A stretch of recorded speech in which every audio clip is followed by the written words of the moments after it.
Happy Wednesday. Please don't subscribe. Today I'm going to talk about why one of my books, is far superior to anything Quentin Tarantino has ever written. And there's my book. I'm not sure I can say it out loud, the title.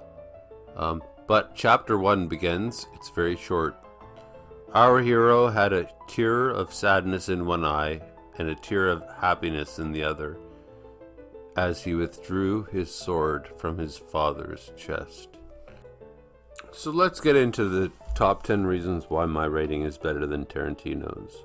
And probably your writing would be better too. Because Tarantino is he's pretty done, isn't he? Think of this as encouragement for all writers. You know, like whenever I feel depressed about how oh my god, I haven't written enough books. Or so-and-so they wrote so many screenplays and I've written none. Or, Stephen King wrote 50 books and I've only written one. A friend of mine told me, yeah, but Stephen King knows that it's going to get published. And these screenwriters, they know their movies are going to be made. So there's an incentive there. But when you don't even know if anybody's going to publish your book, well, it's harder to be encouraged. Okay, so the top 10 reasons why I'm a better writer than a better artist than Quentin Tarantino, even though he's not an artist. He's a hack, and I'm the grandmaster artist. Number 10, in my books, nobody acts cool. In Tarantino's works, everybody has to act cool all the time. And the very idea that you have to act cool negates the whole idea of being cool, because cool should not be something that you have to act like, because you're just naturally cool. It's like some idiot that I once met was always saying, you gotta stand up for yourself, you gotta stand up for yourself, I gotta stand up for myself. Well, if you have to say that you need to stand up for yourself, then chances are you're not very good at standing up for yourself. It's similar to being cool. Like, if you have to talk about being cool all the time, then chances are you're not cool. And bear in mind, we're 2 minutes and a half into this video, and I haven't even talked about books or literature or any kind of theory, just because Tarantino is so shallow. He's such a Taylor Swift, ditzy little airhead princess about being cool. He has no substance whatsoever, and I can't even talk about him without talking about how stupid he is.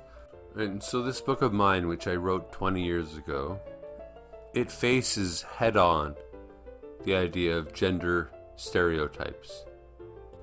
It doesn't stop to have cool moments. Not one word is wasted. It's a very short book, and not one word is wasted. There are no situations where someone's talking about a royale with cheese, or what it's like to be like a virgin. It's not trying to capitalize on pop culture. I actually read a book about ancient Rome while I was writing this book in order to get into the mindset of what life was like in ancient Rome. Very little of it ended up in the book, but I was trying to I was trying to do something while Quentin Tarantino never tries to do anything. Oh, but he does try to be cool, so that counts for a lot. So that was reason number 9, not one word is wasted. Number 8, my characters do not say smart things when they are stupid. If you have a stupid character, you don't have them eloquently say shit. And that's one of my issues with Shakespeare. He's got morons saying profound shit all the time. And that's why my books are also better than Shakespeare. Reason number 7, my books are idea driven, including this one, of course. All of them are. And Quentin's stories are fairy fluff bullshit with no purpose whatsoever. Reason number 5 why my writing is better than Tarantino's is that my writing has meaning. There's a purpose. So in my book, Men Are All Murderers, Women Are All you-know-whats, there's an entire purpose. There's an entire thought. There's an entire idea. It's complete. And I follow through with it. Whereas Tarantino, it's okay, so Royale with cheese, People are just screwing around, doing dumb things. Now, reason number 4 is not exactly a reason that I'm better than him, but it's important in terms of like comparing artists. It's called the affective fallacy, the idea that just because a million people watch somebody's thing, that doesn't mean they're great. And just because nobody reads somebody else's thing or watches somebody else's movie, that doesn't mean their movie sucks or their book sucks. Oh, he's famous and I'm not. Okay, so that doesn't mean shit. Francis Ford Coppola often said that he would want to make small projects and just hide them in the fucking closet. And what's his name? Goethe, the famous writer Goethe, who's going to long outlive this loser, Quentin Tarantino. He said, art is for the individual, not for the masses. Anybody who makes art for the masses is in error. And then there's this guy named, I don't know what his name is. He wrote a book called Confederacy of Dunces. And nobody liked his book when it was done. And he killed himself, actually. And then his book got like hugely popular. Edgar Allan Poe was not very famous in his life. He died penniless. He was no Quentin Tarantino. But guess what? He's the best writer, in American history. Kafka. When Kafka was going to die, he wanted all of his works to be destroyed. But they betrayed him and they published them anyways. So just bear in mind that whether or not you get popular has no bearing on whether you're good. And this little queer little man, Quentin Tarantino, yeah, he'll go down in history for saying Royale with cheese. Well, that's great. How profound. One thing I have in common with Edgar Allan Poe is that I'm an alcoholic, so I forgot number 6 as I was going down the list. And number 6 is vertical writing, which I've never heard. A friend of mine read one of my books, I think this book, I don't know, and he goes, you write vertically. And what he meant was like you make foundations, you build a building when you write your stories, and every word, every single thing that is there for a purpose, which you cannot say about Tarantino. Reason number 3, unless I've already said it, doesn't matter, it bears repeating anyways. Tarantino's subject matter is shallow even between the story. So,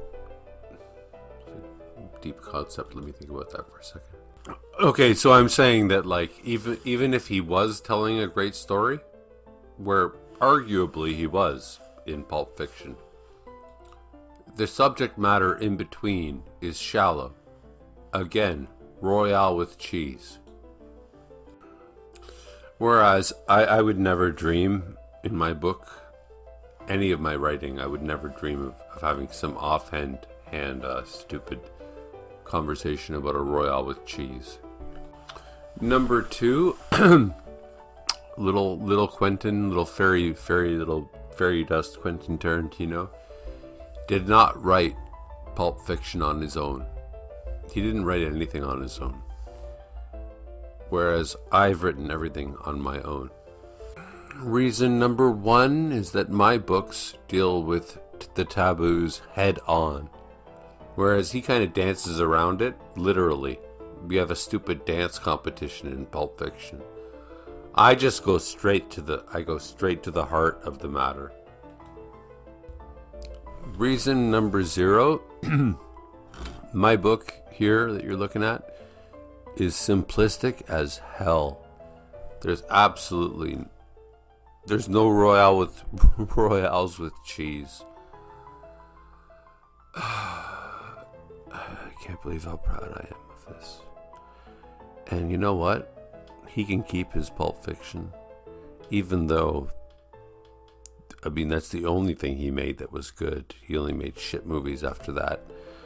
But I went on to make great other stories after this. So, simplicity. So at the end of the day, Tarantino's trying to be cool, and I actually was cool because I wasn't trying to be cool. Now, though I am trying to hawk this book of mine, I don't really care. Bottom line, you read this thing, you're gonna be like, wow, this is what real writing is. And then you like Tarantino, oh my god, that's what like a little pussy writes. And so that's the end. And this is the best YouTube channel of all time. I hope you have a terrible day, and please do not subscribe, do not like, and drop dead if possible.